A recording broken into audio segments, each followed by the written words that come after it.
I'd like to begin by thanking you for your help in keeping our church family safe during these months of COVID-19. The Lord has blessed our efforts ever since we first reopened back in the middle of May, but we must continue to be diligent. So here are some important reminders.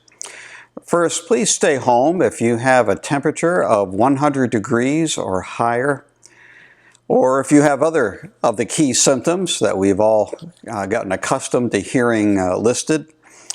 Also, please let us know right away if you have tested positive for COVID-19 and plan to stay home for at least 14 days.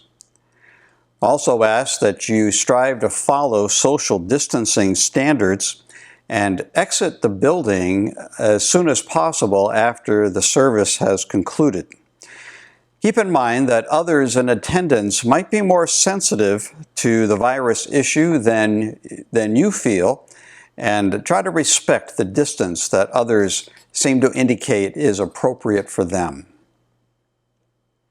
We are ready to take some more steps toward normalcy during the month of October. We're excited to announce these coming changes.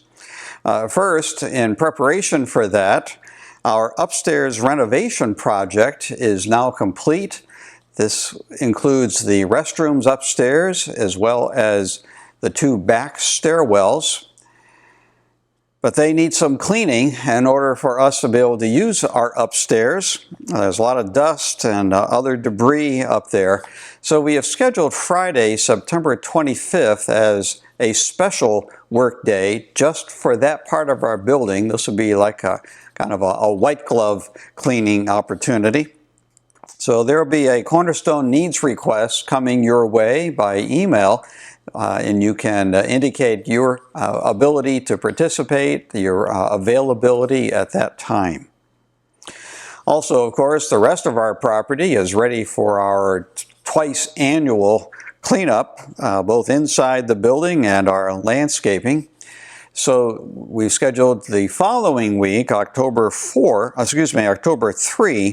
as our regular fall church workday. So that's, as usual, we're scheduling for 8 a.m. until noon that day, and look forward to full participation of our church family. We give you the option of working either indoors or outdoors, and just going to be a great amount to get done, and I hope that you can be there and enjoy that time with us. The upstairs project completion was very important, given that we would like to begin or resume some of our children's ministries, two of them in particular. Our young children have behaved amazingly well in our morning worship services all summer long. They've made great strides, and even from the very beginning, it never was bad. But I have just been so impressed, both with our children and with our parents, who we know are working very hard to achieve that result. But on October 4th, we are going to resume our children's church ministry. Although we will only have one combined class, we have to cover both of our morning services, so that will take up our children's church crew. So just one combined class, but as always, this is an option for parents to use at their own discretion. If you think it's better for any of your children to stay in the service, you are certainly welcome to make that decision. The following Wednesday, the first Wednesday of October, we are also going to resume our Cornerstone Kids. That's October 7. To allow for social distancing, though, for now, it will only be open for children from age 3 through the first grade. We're sorry we can't accommodate the rest of our children at this time. We hope to be able to do that soon, but the social distancing is still important at this time. We also have some new adult ministries starting up. Our ladies already know about their fall fellowship on Thursday, October 4th. That starts at 7 o'clock. That will take place in the fellowship hall. There's a sign-up opportunity for that.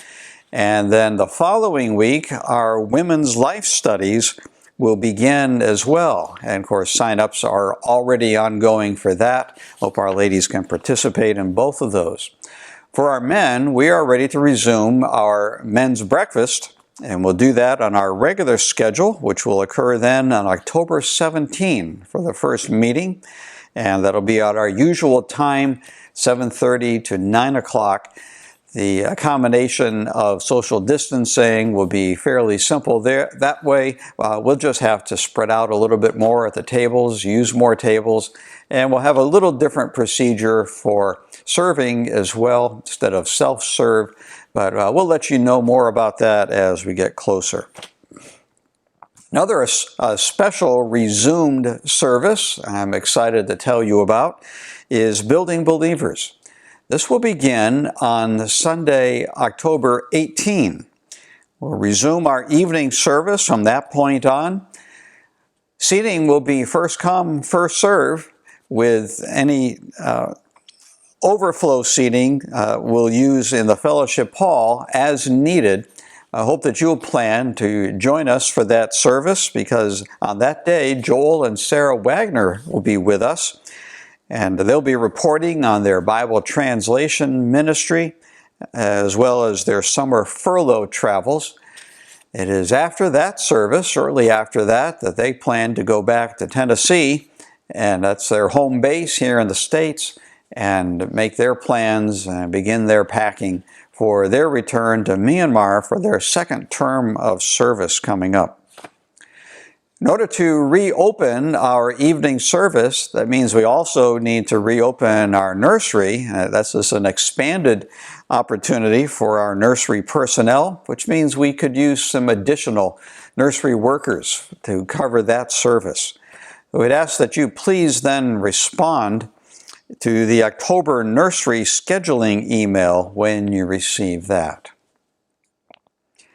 One other special event coming up, and just that following week in October 24, we are going to have a church picnic. This will be a fall church picnic. We missed, of course, our regular church picnic back in July, so this is going to replace that, and we'll have more information about that coming soon.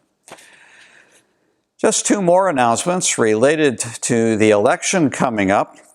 And the first has to do with voter registration. As you know, on November 3rd, we'll have the opportunity to elect our leaders, both on the local, state, and of course the national level. And these leaders will be determining much about our future on many important issues. This coming Sunday has been designated National Voter Registration Sunday. This is a special push among God's people across the country to encourage God's people to plan and make provision to participate in the election. The email that you receive today includes a link to helpful voter registration information where you can register to vote in just a few minutes.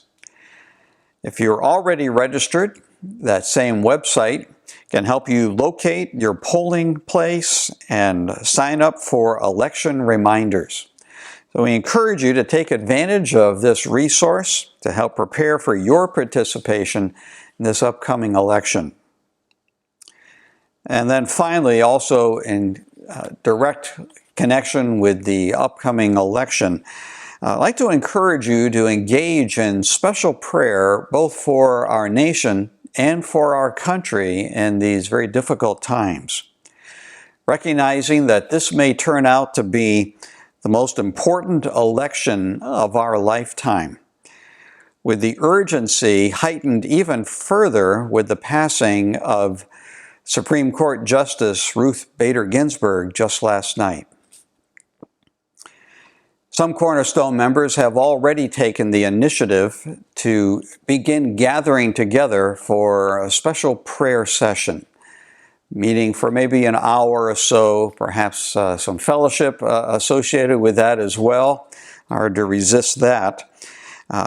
They've been meeting just in small groups in a few homes. We'd like to encourage others to do the same. You just also take the initiative Find a few people, perhaps invite them to your home.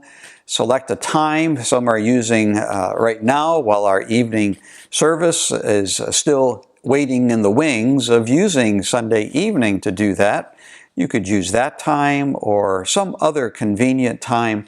But on a regular basis, I'd like to encourage you weekly to participate in special prayer for our country, for our church, and particularly for the election, for God's will, God's grace on our nation. Look forward to worshiping with you tomorrow.